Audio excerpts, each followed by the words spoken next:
dan upacara surrender itu secara resmi berlaku pada 2 September. Pada 17 Ogos Indonesia dengan penuh yakinnya memproklamirkan kemerdekaan pada 17 Ogos.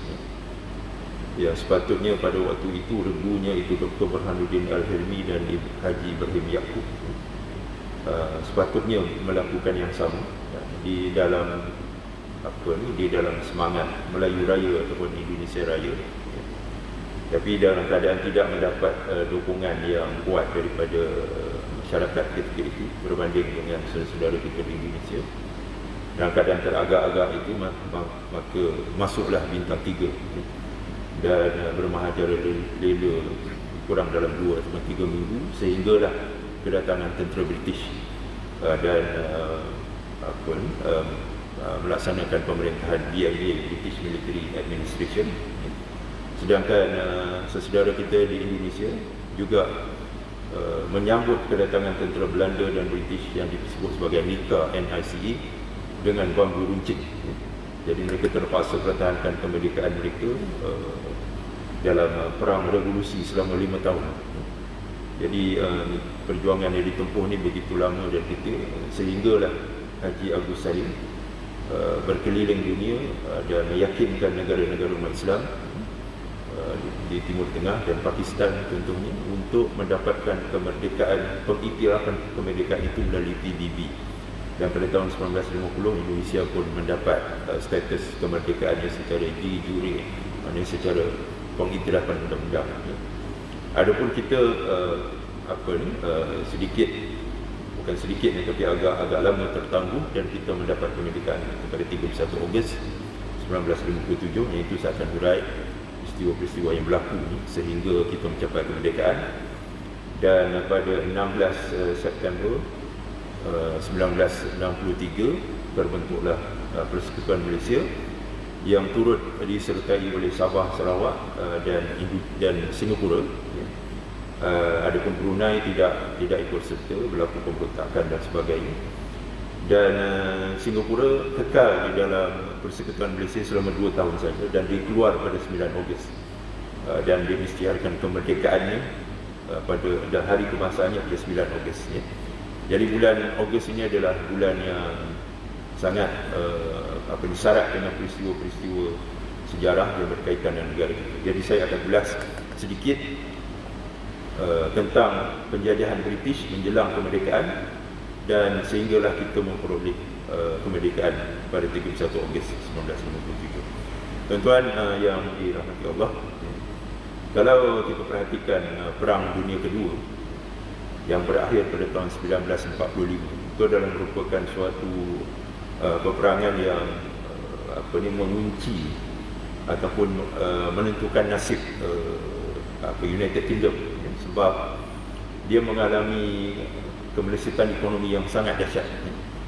Sebab yang pertamanya, Britain ini dia menanggung perbelanjaan yang cukup besar untuk menampung negara-negara ataupun wilayah tanah jajahannya di seluruh dunia. Sebab itu British ini dikatakan the British Empire will never the sun will never set on the British Empire. Maksudnya Empire British ini akan berkekalan selama-lamanya, tapi tidak, akhirnya tamat juga era Empire British tersebut, ya. Tetapi kalau kita tengok peta dunia sehingga pada tahun 1945, hampir pada setiap latitude, kalau bumi ini kita bahagikan kepada garisan-garisan latitude, hampir setiap latitude itu ada tanah jajahan British. Bahkan Amerika Syarikat sendiri merupakan bekas tanah jajahan British yang walaupun dia merdeka pada tahun 1776, tapi dia merupakan sebahagian daripada bekas tanah jajahan British. Jadi begitu banyak wilayah yang perlu ditampung dari sudut ekonominya, dan perbelanjaan cukup besar yang ditampung oleh Britain semasa Perang Dunia Kedua. Jadi Britain hampir bankrupt. Maka dia tidak ada pilihan dan terpaksa melepaskan tanah jajahan. Dan antara yang pertama yang berada di dalam prioriti untuk dilepaskan ataupun diberikan kemerdekaan itu adalah Palestin, ya. Apatah lagi memang Palestin ini sudah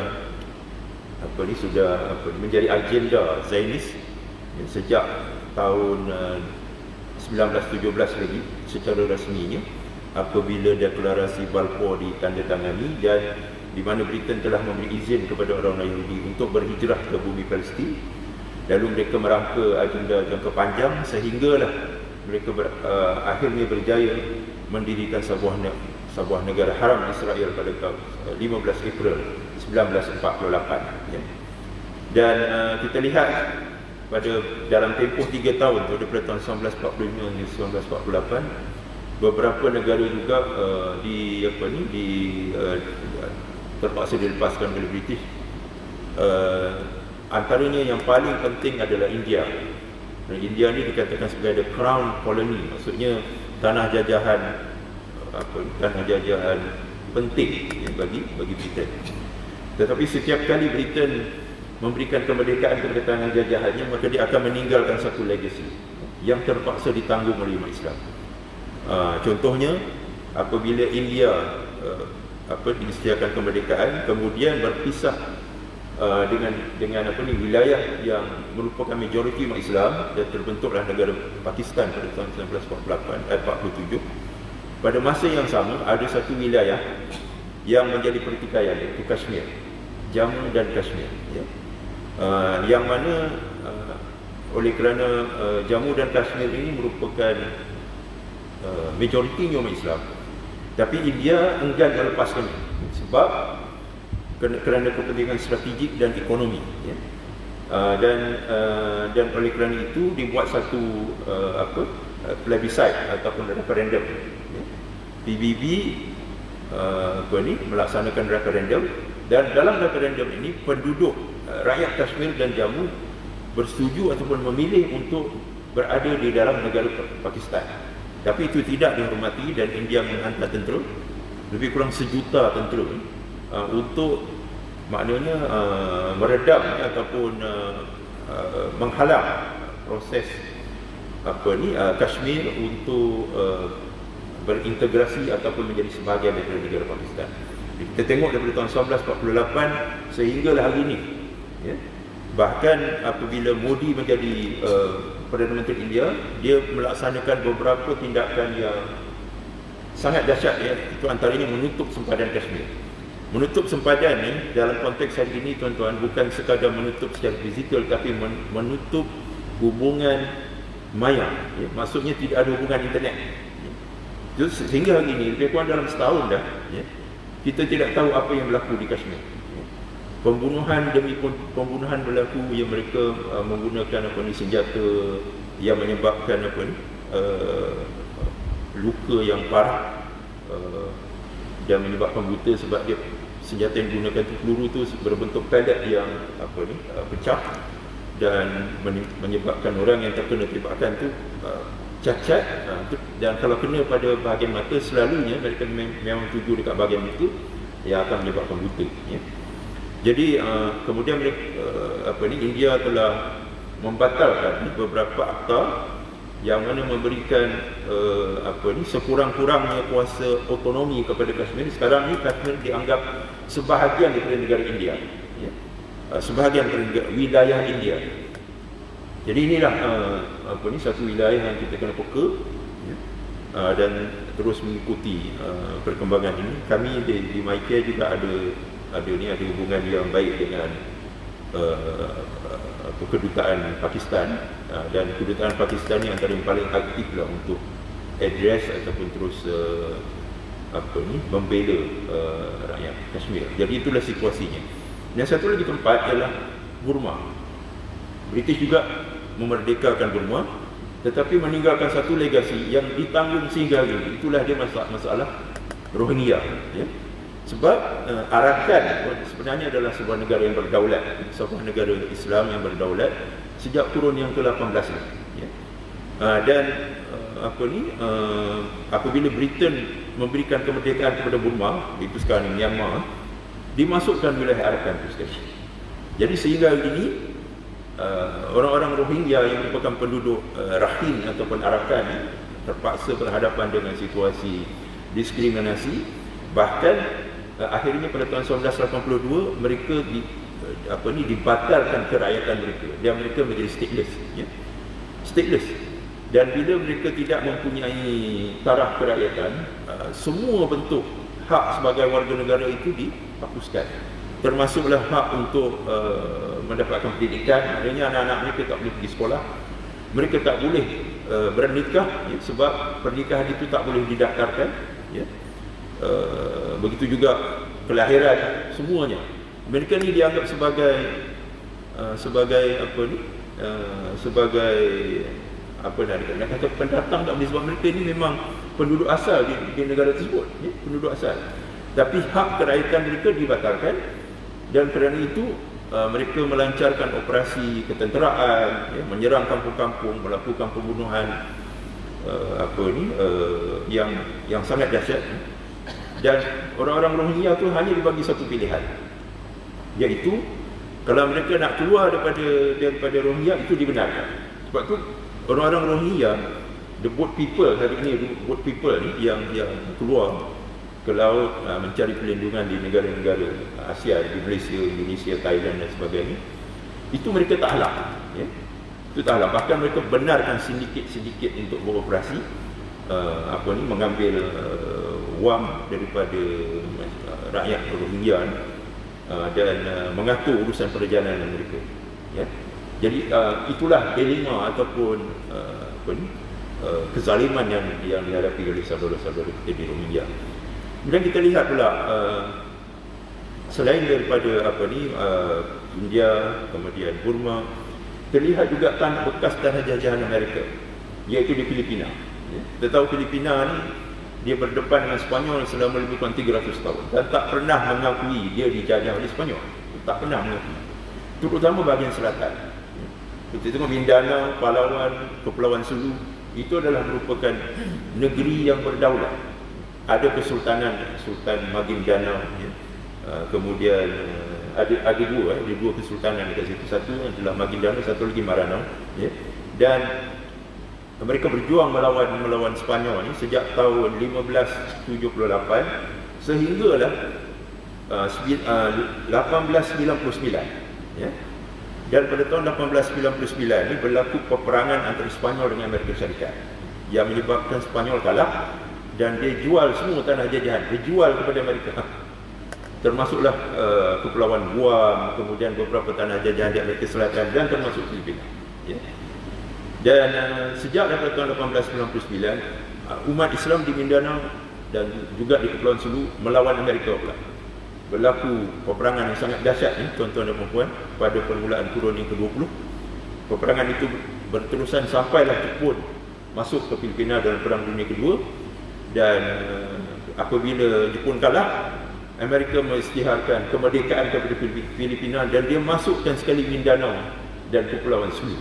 Itulah naratif ataupun ceritanya bagaimana Mindanao menjadi sebahagian daripada Filipina, dan perjuangan menuntut kemerdekaan ini berterusan sehinggalah mereka mendapat otonomi. Jadi alhamdulillah 2 tahun lepas di bawah Presiden Duterte, masyarakat Mindanao diberikan pilihan dan dibuat satu referendum dan mereka memilih untuk membentuk sebuah negeri yang mempunyai pemerintahan sendiri, pemerintahan berotonomi, ya.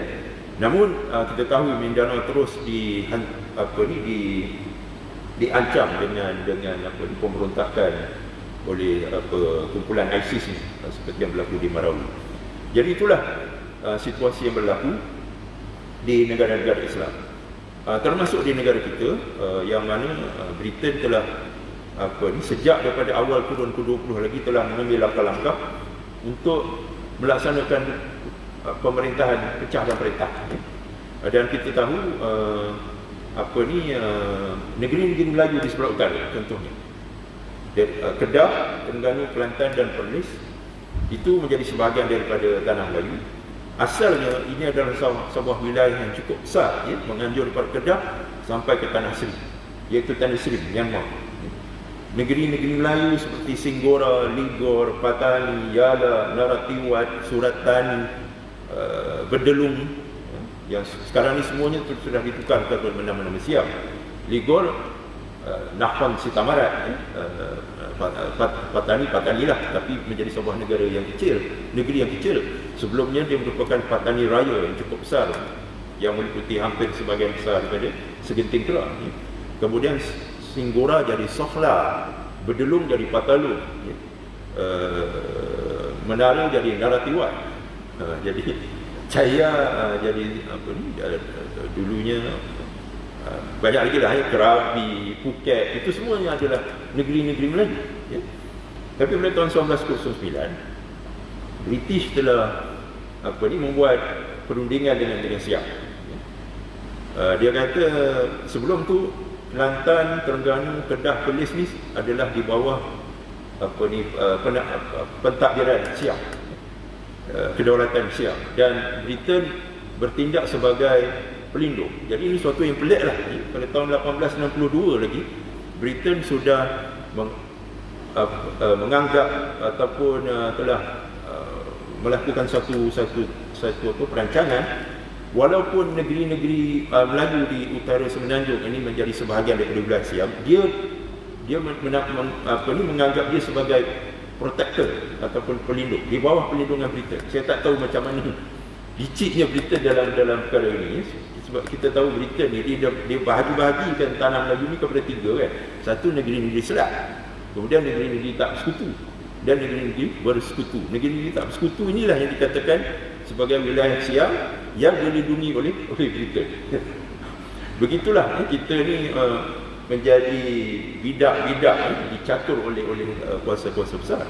Dan pada tahun 1909 dibuat perjanjian Bangkok. Dia convince Siam, Thailand, dia kata negeri-negeri Melayu ni yang di Kelantan, Terengganu, Kedah ni sebenarnya menjadi beban kepada kami. Apa kata kita bagi dua, ya?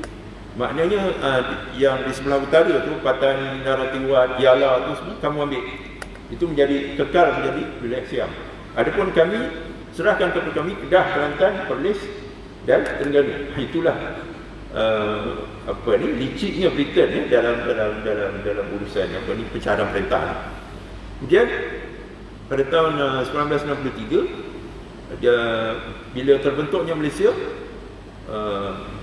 Sabah dan Sarawak dimasukkan ke dalam Persekutuan Malaysia. Kita bukanlah maknanya kita nak mengungkit, tapi dengan arrangement sedemikian, keluarkan negeri-negeri Melayu di Segenting Kelang, kemudian masukkan negeri-negeri bukan Melayu ke dalam Persekutuan Malaysia, maka kita sekarang ni berhadapan dengan satu situasi yang agak sukar bila kita bercakap tentang proses demokrasi, ya. Masalah majoriti orang Islam, itu semua menjadi duri dalam daging seolah-olahnya lah.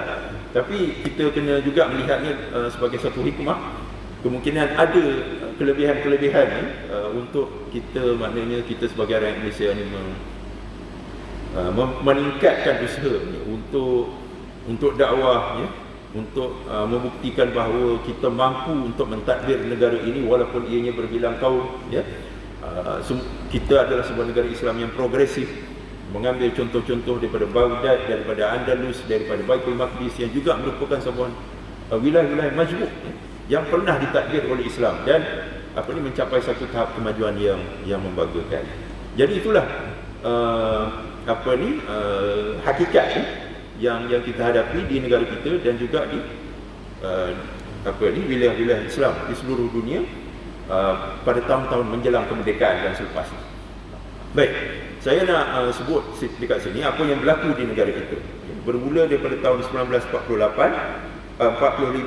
sehingga kita merdeka, ya, secara sepintas lalu, supaya kita dapat menghayati naratif perjuangan menuntut kemerdekaan ini, ya. Tidak sebagaimana yang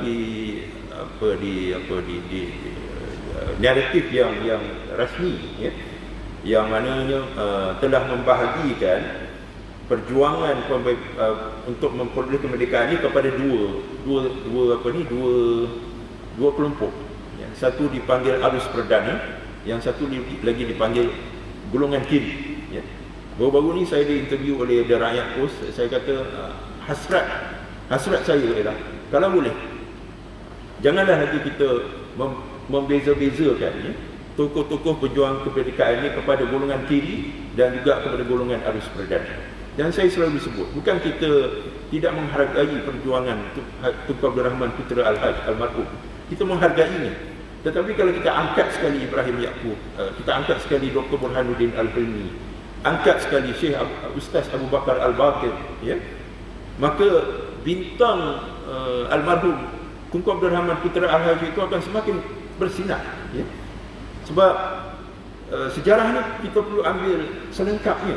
Kita tak boleh melakukan diskriminasi. Sebab itu kita tengok di Indonesia, tuan-tuan, bila mereka menyambut ulang tahun kemerdekaan, kemerdekaan itu menjadi milik seluruh warga Indonesia. Sebab semua jalur perjuangan itu diiktiraf dan diraikan, ya, diraikan. Berbeza dengan kita sehingga hari ini, ya, kita masih lagi memakai naratif British, masih lagi melabel Dr. Burhanuddin Al-Hilmi golongan kiri, Ustaz Abu Bakar Al-Baqir sebagai golongan kiri, ya. Dan baru-baru ni saja, tuan-tuan, lebih kurang 5 tahun lepas kalau tak silap saya, Ustaz Abu Bakar Al-Baqir diiktiraf sebagai pejuang kemerdekaan, tapi hanya di peringkat negeri Perak. Begitu juga Dr. Burhanuddin Al-Hilmi.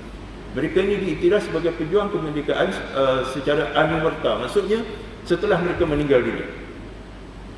Adalah kemajuan, tapi sekadar negeri Perak. Jadi kita harus usahakan supaya tokoh-tokoh ini diangkat sebagai tokoh-tokoh pejuang kemerdekaan resmi seiring dengan Tunku Abdul Rahman Putera Al-Haj. Jadi apa yang berlaku sebenarnya pada tahun 1945 apabila British kembali, perjuangan untuk menuntut kemerdekaan ini digerakkan oleh PKMN, Persatuan Kebangsaan Melayu-Melayu. Ini adalah pertubuhan politik, kalau kita boleh katakan dalam bentuk siasat ini, merupakan pertubuhan politik ulung di negara kita, ya, sebelum munculnya UMNO. Ini sebab UMNO ni dia muncul selepas Malayan Union 1 Mac 1946. Sedangkan PKMN ni dia punya akarnya ataupun bibitnya bermula sebelum perang Jepun lagi, iaitu KMN, Kesatuan Melayu Muda. Mereka sudah mula menggerakkan aktiviti-aktiviti untuk membangkitkan rakyat supaya menuntut kemerdekaan sebelum perang Jepun. Lepas bila berlakunya Malayan Union yang ditolak oleh orang Melayu, ya. Sebab apa? Sebab Malayan Union ini nak menjadikan Malaysia ini seolah-olahnya sebuah tanah jajahan yang lengkap. Ini saya nak terangkan juga dekat sini. Sebab ada polemik, ya, sebelum ni, adakah tanah Melayu dijajah oleh Britain? Ya. Ada yang mengatakan tanah Melayu tak pernah dijajah. Ya. Sebab apa? Sebab Britain tidak campur tangan dalam urusan pentadbiran. Ya. Tuan-tuan, sebenarnya kita kena jelas, Britain ini adalah sebuah penjajah yang sangat licik, yang paling cerdik berbanding dengan penjajah yang lain. Contohnya macam Belanda. Belanda ni dia hapuskan sultan-sultan. Bayangkan, ya? Yang di Pertuan Besar di Sembilan ni, origin ataupun asal usulnya adalah di Alam Minangkabau, ya? di Bukit Tinggi tu, Pagar Ruyung, ya? Tapi apa yang berlaku? Dekat Pagar Ruyung, institusi kesultanannya tinggal museum tu, ya? Sedangkan kesultanan ataupun institusi yang tuan tu dihapuskan, ya? Pada tahun berakhir pada tahun 1821, ya? Dan kita lihat Kesultanan Aceh juga, ya, dihapuskan. Dan sultan yang terakhir, Sultan Daud Shah, diasingkan ke Maluku. Kesultanan Palembang juga tamat, ya, pada tahun 17, kurun yang ke-18. Kemudian Makassar berakhir pada tahun 1660. Jadi semua kesultanan, termasuk di Jawa Timur, di Ponorogo tu dia adalah waris Kesultanan Yogyakarta, ya, pun dihapuskan. Jadi mereka menghapuskan institusi beraja di Indonesia, dan mereka anggap penduduk peribumi itu sebagai hamba, ya, dan dilaksanakan program tanam paksa, tidak dibina sekolah untuk mereka, sebab Belanda mempunyai satu persepsi, orang-orang pribumi ini bodoh, tak boleh diajar. Berbeza dengan kita, tuan-tuan, ya. Kalau kita tengok Britain sediakan sekolah, antaranya MCKK, ya, kemudian Penang Preschool, kemudian Batu Pahat High School, Maktab Sultan Abu Bakar English College, yang mana sekolah ini didirikan untuk melatih golongan elit daripada orang Melayu supaya pentadbiran British ini boleh diwariskan kepada mereka. Begitu sekali perancangan jangka panjang mereka ni. Jadi beza sangat Britain dengan Belanda. Kalau atas dasar ini kita mengatakan kita tak pernah menjajah, kita silaplah, ya. Sebab dia akan mentadbir tanah jajahan itu menurut aspek-aspek kebudayaannya, jati diri sistem dalam negara tersebut. Sebab itu dia buat satu institut, ya, yang bertaraf universiti, namanya SOAS, School of Oriental and African Studies, ya. Mereka buat kajian dan dihantar pegawai-pegawai. Jadi yang datang dekat tanah Melayu ni macam Frank Swettenham, kemudian R.O. Winstead, R.J. Wilkinson, mereka ni adalah intelektual, ya, dan membuat kajian-kajian. Kita tengok R.J. Wilkinson, dia buat kajian tentang tulisan Jawi, dia buat kajian tentang sejarah Negeri Sembilan. Bahkan kita menjadikan kajian mereka ni sebagai rujukan, sebab kita tak ada dokumen bertulis. Kalau kita nak tahu tentang sejarah Jelebu, dia tak akan lengkap kalau kita tak merujuk tulisan M. Lister, R.J. Wilkinson, R.O. Winstead. Begitu sekali mereka mengkaji kebudayaan sesuatu bangsa yang mereka jajah ni, supaya urusan pentadbiran tanah jajahan ni semakin lancar. Jadi sangat berbeza.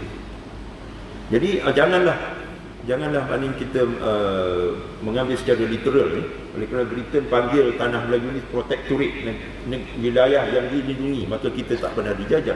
Bukan begitu. Dia akan bagi label bagi setiap tanah jajahan bersesuaian dengan hakikat Palestin. Disebut sebagai mandat, British Mandate. Seolah-olah Palestin itu adalah merupakan mandat yang diserahkan kepada Britain untuk menjaga dan menjaga kebajikannya, sebab Palestin dulu di bawah Khilafah Uthmaniyah. Bila Khilafah Uthmaniyah kalah dalam Perang Dunia Pertama, maka Liga Bangsa-Bangsa, iaitu sebuah pertubuhan macam United Nations, tapi ini ditubuhkan selepas Perang Dunia Pertama, memberikan mandat kepada Britain untuk menjaga kebajikan Palestin. Itu istilah dan langgam bahasa yang digunakan, ya. Kerana itulah macam Pulau Pinang, macam Singapura dipanggil settlement, penempatan. Australia pun begitu sebelum dinaik tentara menjadi koloni. Jadi itu situasi negara kita. Bila Malayan Union ini disarankan, kita akan kehilangan hak keistimewaan kita sebagai orang Melayu. Kemudian kedudukan raja-raja, dia hilang kedaulatannya, maka dia akan jadi simbol saja. Dan tanah Melayu akan diperintah secara terus oleh governor dekat India. Jadi itu perubahan dari sudut sistem pentadbirannya. Jadi orang Melayu bantah, ya? Dan itulah satu peristiwa yang menyatukan seluruh orang Melayu daripada utara sampai selatan, ya? Dan disitulah tertubuhnya UMNO 1 Mac 1946. Adapun kumpulan yang menuntut kemerdekaan penuh, ya, mereka ini dalam PKMN meneruskan perjuangan mereka menuntut kemerdekaan penuh, ya. Waktu tu UMNO slogan dia adalah hidup Melayu, ya. Dan mereka, ini hakikat sejarah, ya tuan-tuan, kita bukan bercakap politik di sini, ya. Kita tidak sentuh politik di sini. Saya cuma maknanya berkongsi naratif sejarah kemerdekaan kita. Waktu itu mereka tak yakin yang kita boleh bebas dan merdeka. Sebab antara ungkapan yang kita biasa dengar, jarum pun kita tak mampu buat, bagaimana kita nak merdeka, ya? Sedangkan orang-orang seperti Dr. Burhanuddin Al-Hilmi, kemudian Ustaz Abu Bakar Al-Bakiri, mereka sangat pemikirannya sangat progresif. Dia kata kita mampu kita mampu untuk mentadbir negara kita di sendiri. Dan mereka menuntut supaya British keluar daripada tahanan Melayu sepenuhnya, ya. Dan kalau kita lihat sumbangan Ustaz Abu Bakar Al-Bakir ini sangat besar, ya. Dia membentuk Papermas, dia membentuk Mata ni adalah satu pertubuhan yang bukan sahaja melihat kepada kebajikan orang Melayu, bahkan kebajikan umat Islam di Patani dan juga di Palestin. Jadi sebelum kita bercakap tentang perjuangan membela rakyat Palestin pada hari ini yang sangat semarak pada tahun-tahun kebelakangan, terutama selepas Intifadah 1987, sebenarnya perjuangan untuk membela rakyat Palestin ini sudah dimulakan oleh Ustaz Abu Bakar Al-Bakir, ya. Kemudian dipertahankan oleh Profesor Zulkifli Muhammad yang merupakan Presiden PAS yang pertama, ya. Jadi sangat progresif, pemikiran mereka ini sangat progresif. Dan Britain berusaha untuk memberikan gambaran negatif kepada kelompok ini. Sebab itulah timbulnya golongan kiri, ya. Oleh kerana mereka ini menuntut kemerdekaan penuh dan juga mencabar British, nyah kau daripada bumi tanah Melayu ni, ya. Jadi bila Malayan Union ditolak, Britain terpaksa akur. Alhamdulillah, ya, sultan-sultan kita berjaya dihalang daripada menandatangani Malayan Union ni. Akhirnya disepakati, dibuat satu dinamakan Jus Soli, ya. Maka terbentuklah Persekutuan Tanah Melayu pada tahun 1948, di mana diletakkan 3 syarat. Itu yang pertama, orang-orang asing pada waktu itu, ya, iaitu orang-orang Cina dan orang-orang India yang berada di Tanah Melayu mestilah berada bermastautin, berdomisil di Tanah Melayu sekurang-kurangnya 15 tahun. Sebab kalau Malayan Union, dia akan beri taraf kerajaan kepada semua, walaupun kawan tu baru sampai. Jadi dia letakkan syarat mesti bermastautin di Tanah Melayu sekurang-kurangnya 15 tahun. Yang kedua, mesti boleh berbahasa Melayu.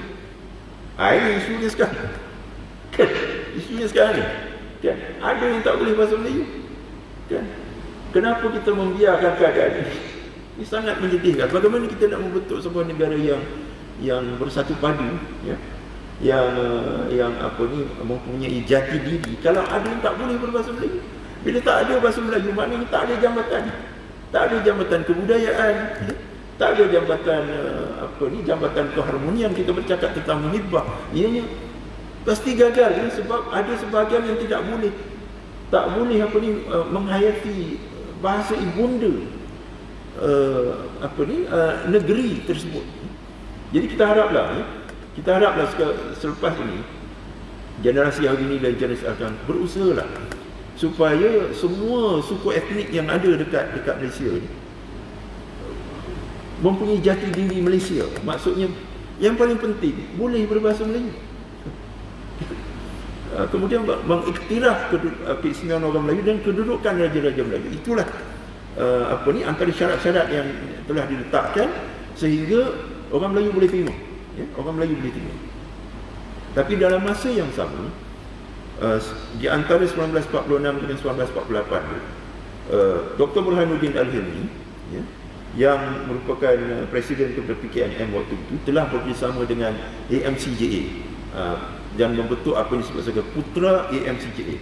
Maknanya sudah ada gabungan di antara orang Melayu dan bukan Melayu untuk menuntut kemerdekaan penuh daripada British. Jadi kalau kita lihat tadi, perjuangan untuk menuntut kemerdekaan di negara kita ini sebenarnya yang dipelopori oleh golongan, the so-called golongan kiri ini, sebenarnya ada sangat progresif.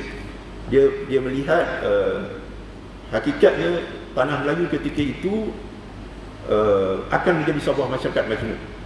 Maka dijemput ni wakil-wakil daripada bukan Melayu, termasuklah Kesatuan Sekerja, termasuklah Tan Cheng Lock waktu itu yang merupakan Presiden MCA, ya, untuk mengemukakan satu gagasan namanya Perlembagaan Rakyat. Dan kalau kita baca Perlembagaan Rakyat tu, tuan-tuan, memang menepati aspirasi negara kita pada hari ini, ya. Mengiktiraf kedudukan orang Melayu, semua tu ada, ya. Bahkan rakyat tanah Melayu pada ketika itu disarankan diberikan taraf sebagai rakyat Melayu. Itu istilah yang digunakan. Yang dipersetujui oleh kumpulan-kumpulan bukan Melayu ketika itu. Dan mereka ni berjuang untuk ketengahkan pelbagai rakyat, tetapi ditolak oleh British. Akhirnya mereka laksanakan hartal. Hartal ni adalah boikot 1947. Kalau tak silap saya 20 November 1947, tuan-tuan boleh simak dalam Google. Hartal ni adalah suatu program untuk maknanya boikot besar-besaran. Semua kedai-kedai tutup. Tak kira lah Melayu, Cina ke, ikan-ikan pun tak dinaikkan ke darat, stesen kereta api tutup, bas tutup. Tapi ini seolah-olah macam dipadamkan daripada sejarah resmi negara kita. Jadi kita harap tuan-tuan boleh rujuklah dalam Google sekurang-kurangnya, dan ada juga penerbitan-penerbitan yang mula keluar tentang harta ini. Kemudian British mengambil kesempatan ini untuk ketengahkan persekutuan tanah Melayu. Dan pada 1 Jun apabila Persekutuan Tanah Melayu ini diisytiharkan, PKM membantah dan memulakan pemberontakan bersenjata. Dan British mengambil kesempatan ini, tuan-tuan, mengisytiharkan darurat. Ini kita kena faham hakikat darurat ni sebenarnya bukan sahaja satu usaha untuk memadamkan pemberontakan bersenjata PKM, tetapi juga memadamkan perjuangan golongan kiri. Waktu tu 1000 ustaz dan pejuang Melayu ni dipenjarakan. Ini tak ada dalam naratif sejarah kita. Maknanya dalam dia pukul komunis, dia pukul juga perjuangan orang Melayu. 1000, tuan-tuan. Dan ramai daripada mereka masih hidup lagi. Ada yang sudah berumur 80 tahun, 90 tahun. Dan mereka menceritakan bagaimana mereka menghabiskan waktu selama 10 tahun, di penjara selama 10 tahun, 8 tahun, 12 tahun. Semua ni mula terbongkar. Jadi pada waktu darurat itu diisytiharkan, kita punya kepahaman ialah British telah menghalakan tekanan itu kepada PKM. Tapi sebenarnya bukan PKM saja. Pada seluruh perjuangan, termasuk perjuangan yang murni yang diterajui oleh orang Melayu untuk menuntut kemerdekaan penuh. Dan tuan-tuan cuba bayangkan, pada 15 April Palestin dirampas oleh Israel. Britain pada waktu itu mempunyai kontingen ketenteraan yang cukup besar di Palestin. Kemana tentera ini pergi, tuan-tuan? Dihantar ke Tanah Melayu. Jadi pasukan British yang ada di Tanah Melayu bila darurat diisytiharkan, sebenarnya sebahagian besarnya datang daripada Palestin. Yang mereka ini sudah bekerjasama dengan puak-puak Zionis dan melancarkan proses berdirinya negara Israel. Henry Gurney itu sebenarnya adalah pesuruh jaya British dekat Palestin. Dihantar ke Tanah Melayu dan dia terbunuh dekat mana ni, bukan Genting Highland, di mana? Allah, dekat Pahang tu, dekat Bukit Giap, jalan nak menuju Fraser Hill, Bukit Fraser, kan? Dia di-ambush juga situ. Itu pun secara tak sengaja, sebab askar-askar komunis ni dia kelaparan. Jadi dia tunggu dekat Bukit Fraser tu, dia set up ambush. Dia mengharapkan dapat bekalan makanan lah. Tapi dia dapat lebih dari itu. Dia dapat bunuh Sir Henry Gurney. Jadi ini kita nak faham. Itulah maknanya emergency ataupun darurat itu digunakan oleh British sepenuhnya untuk memastikan bahawa akhirnya walaupun Tanah Melayu mencapai kemerdekaan pada 31 Ogos 1957, dia masih mengekalkan kepentingan. Kerana golongan yang menuntut kemerdekaan penuh ni dipadamkan. Perjuangan itu dipadamkan. Tanah Melayu ni istimewa tuan-tuan. Kita tengok Britain melepaskan Burma, melepaskan India, melepaskan Palestin, ya, dan sebagainya, negara-negara jajahan di Afrika, ya. Tapi tanah Melayu ni sangat penting. Kerana apa? Kerana sumber asli, getah dan timah. Jadi mujurlah, alhamdulillah lah tak jumpa minyak sebelum tu. Kalau jumpa minyak akan jadi macam Brunei. Brunei bila merdeka? Tahun dulu. Saya pun tak ingat, tapi 70-an macam tu. Lambat, ya? Sebab ada minyak. Jadi alhamdulillah minyak jumpa kemudian. Kalau tak mungkin apa ni, perjuangan untuk menuntut kemerdekaan mungkin berlanjutan lagi, ya? Terlihat contohnya macam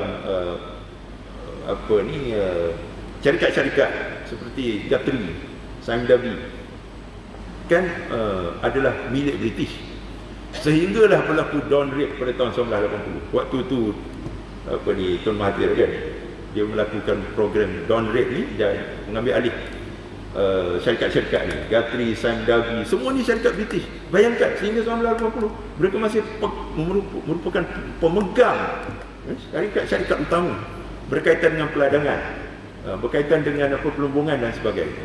Jadi itulah hakikat sejarah perjuangan untuk kemerdekaan yang kita kena faham, ya. Ini bukan dalam konteks untuk diskredit ataupun tidak menghargai perjuangan Tunku Abdul Rahman, Datuk On, ya. Kita hargai semua tu, ya. Masing-masing telah memainkan peranan, dan kita berharap, ya, kita melihat perjuangan ini daripada jalur mana pun, sama adanya arus perdana ataupun daripada golongan kiri, so-called golongan kiri ini, kita hargai, kita iktiraf, dan generasi hari ini dan generasi akan datang terus menghargai langkah-langkah perjuangan mereka, ijtihad yang mereka ambil, ya. Dan kita memperoleh kemerdekaan dengan cara yang aman, ya. Dan itu maknanya kita bersyukur kepada Allah Subhanahu Wa Taala. Kalaulah ianya berlaku dalam bentuk yang lain, mungkin kita akan berhadapan dengan kemelut yang kita tak tahu apakah natijahnya, ya. Indonesia telah mengambil jalannya yang walaupun dia merupakan sebuah perjuangan berdarah, ya, tetapi dia ada latar belakang sejarahnya. Kita kena faham bagaimana Belanda, ya, menganggap mereka sebagai hamba, menganggap mereka bodoh, menghapuskan raja-raja. Jadi mereka tidak ada pilihan melainkan angkat senjata untuk memerdekakan negara mereka daripada pembodohan dan daripada kezaliman yang melampau. Adapun kita berhadapan dengan penjajah santun. Saya panggil penjajah santun dah. Walaupun agenda objektifnya sama, terus menindas, terus mengaut kekayaan negeri yang dijajahnya, ya. Tetapi dia menggunakan pendekatan yang mesra. Maka cara kita untuk berhadapan dengan mereka ini mungkin tak boleh samalah dengan cara saudara-saudara kita di Indonesia hadapan dengan Belanda. Jadi kita bersyukur kehadap Allah Subhanahu Wa Taala atas anugerahnya, ya. Kerana akhirnya kita menjadi sebuah negara yang merdeka, yang berdaulat, ya. Dan kita nak ke depan ni kita nak berjuang, ya, supaya rakyat di negara ini, semua suku etnik ni memartabatkanlah, ya, memartabatkan bahasa Melayu, ya, menguasai bahasa Melayu. Sebab itulah jalan yang paling berkesan untuk mendirikan sebuah negara yang harmoni. Kalau tidak, tuan-tuan, kita akan hidup dengan sangkaan-sangkaan, dengan prejudis, ya, dengan silap faham seperti yang berlaku pada hari ini, ya. Bukan saja perbezaan politik ini kita boleh urus sebab kita ada sistem demokrasi. Tapi kalau sudah dicemari dengan slogan-slogan berbentuk perkauman, ya, kemudian cuba undermine, ya, negara ini dengan memasang bendera secara terbaliklah, ya, dengan menafikan tulisan Jawi. Bukan kita suruh kuasai tulisan Jawi pun, sekurang-kurangnya kenalilah tulisan Jawi, ya. Tulisan Jawi itu adalah jati diri tanah Melayu, negeri yang menjadi tanah tumpah darah semua kaum di negara ini, ya.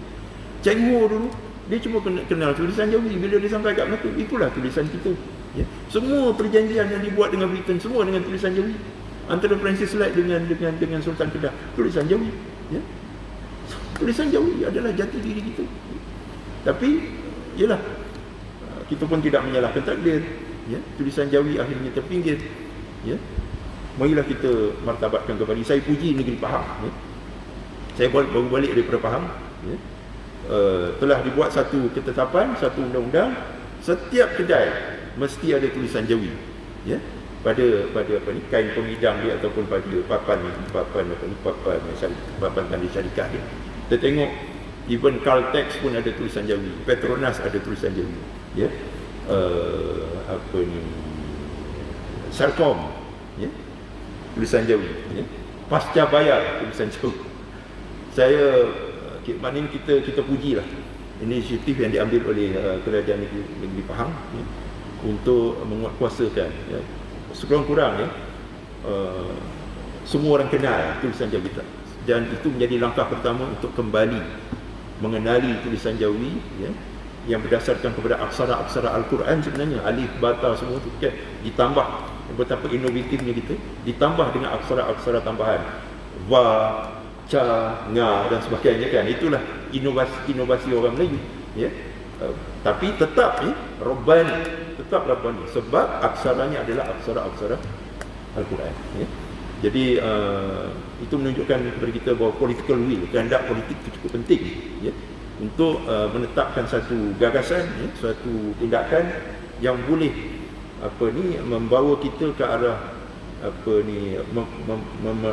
memartabatkan, ya, memartabatkan agama Islam, memartabatkan tulisan Jawi dan apa-apa yang berkaitan dengan keharmonian negara ini. Itulah yang saya nak sampaikan pada pagi ini. Mudah-mudahan kita mendapat ini satu semangat baru dalam suasana kita menyambut Ma'al Hijrah. Di samping kita akan menyambut kemerdekaan dalam sambutan kemerdekaan tak lama lagi dengan pemikiran yang bersangka baik, pemikiran yang progresif, bergerak terus ke depan untuk memastikan bahawa negara ini adalah sebuah negara Islam yang progresif, yang boleh menjadi contoh, ya, kepada dunia Islam seluruhnya. Sebab kita lihat hari ini negara Arab, UAE sudah ada hubungan diplomatik, membina hubungan diplomatik penuh dengan Israel, kan? Ini adalah sesuatu yang sangat menduka cita, kan? Jadi umat Islam ini memerlukan kepimpinan, dan saya rasa Malaysia boleh memainkan peranan itu, dengan syarat kita hendaklah melakukan tindakan-tindakan yang mendasar, ya, dari segi menyatukan rakyat ini atas asas Islam, ya, atas asas kedamaian dan keadilan. Wabillahi taufiq wa hidayah. Wassalamualaikum warahmatullahi wabarakatuh.